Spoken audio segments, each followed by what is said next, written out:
merahku di pundak. Selamat pagi semua, ku nantikan dirimu di depan kelasmu, menantikan kami. Guruku tersayang, guru tercinta, tanpamu apa jadinya aku? Tak bisa baca tulis, mengerti banyak hal. Guruku, terima kasihku.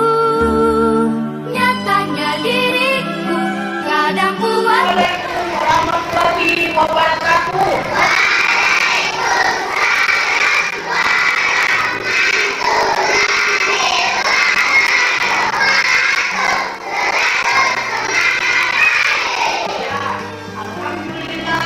Alhamdulillah kita panjatkan puji syukur kehadirat Allah. Pada hari ini kita diberi kesehatan dan umur yang panjang sehingga kita tetap belajar bersama-sama lagi.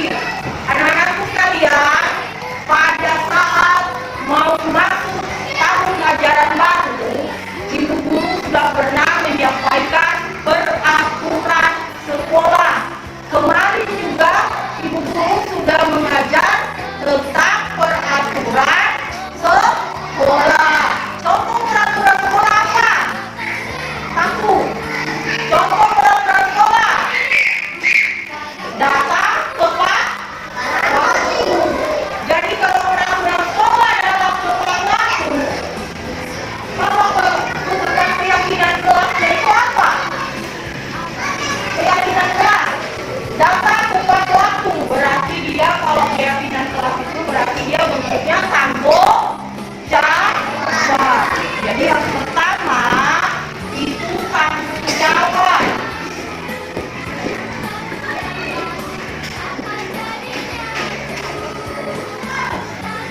Kenapa tanggung jawab? Karena datang tepat waktu itu adalah apa? Apa? Datang tepat waktu itu apa? Kewajiban semua siswa. Jadi semua siswa datang tepat waktu. Peraturan yang kedua, memakai baju seragam. Baju seragam kita warna apa? Putih, merah. Jadi memakai baju seragam. Kalau dikuatkan ke dalam keyakinan kelas, berarti dia apa itu? Memakai baju seragam itu berarti apa? Hah? Seragam. Apa? Seragam. Jadi yang kedua itu adalah seragam. Kenapa seragam? Karena kita semuanya sama, memakai baju warna putih dan celana atau rok warna merah, memakai topi dan dasi. Peraturan yang ketiga apa? Peraturan yang ketiga peraturan sekolah. Kelas 1. Kemarin ibu guru sudah ajarkan. Apa peraturan yang ketiga yang ibu guru ajarkan kemarin? Ayo. Datang tepat waktu. Apa lagi? Menjaga kebersihan sekolah. Berarti kalau menjaga kebersihan itu bukan keyakinan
teman-teman guru yang saya hormati, hari ini saya akan membuat rancangan tindakan aksi nyata saya. Perkenalkan, nama saya Husni Fatimah. Saya calon guru penggerak Angkatan 9 Provinsi Sulawesi Tengah. Dulu saya modul hari ini yang saya akan bahas yaitu budaya positif. Jadi membangun budaya positif.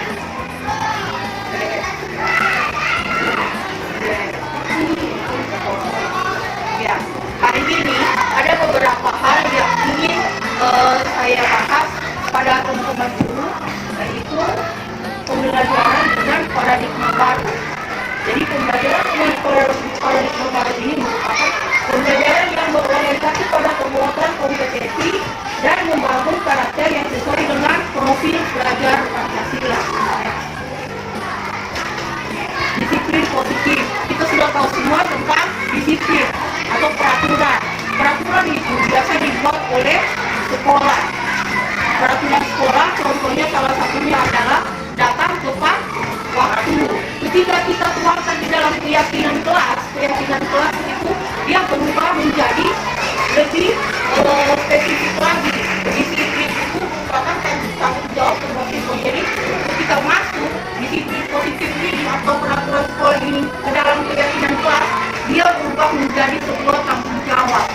Di sini saya akan membahas tentang segitiga restitusi juga.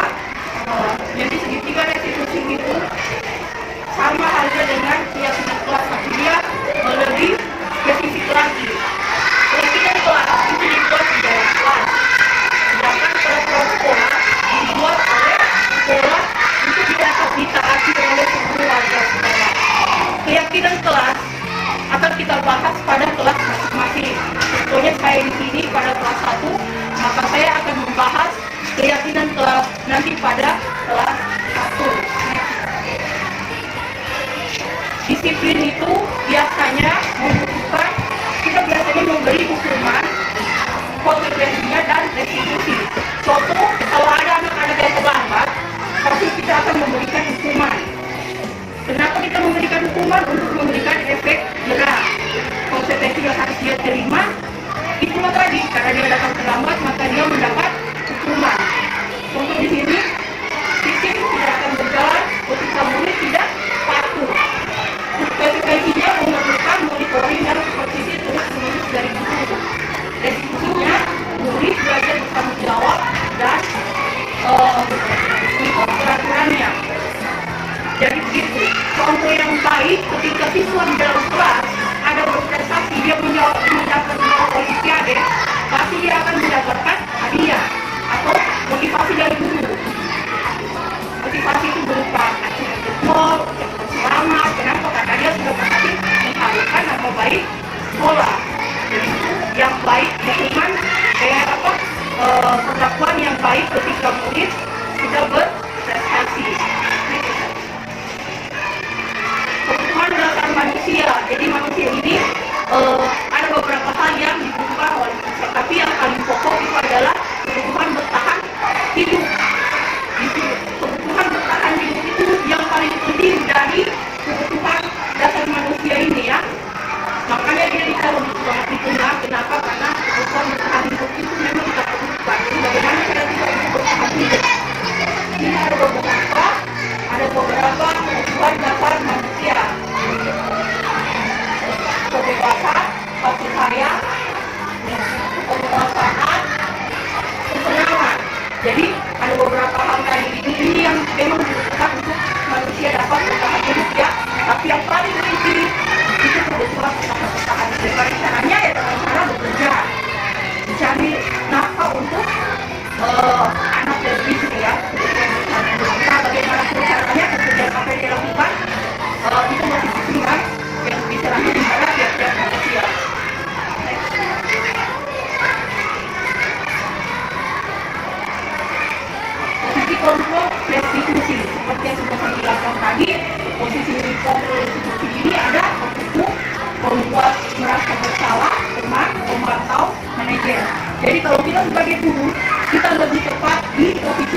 Waalaikumsalam.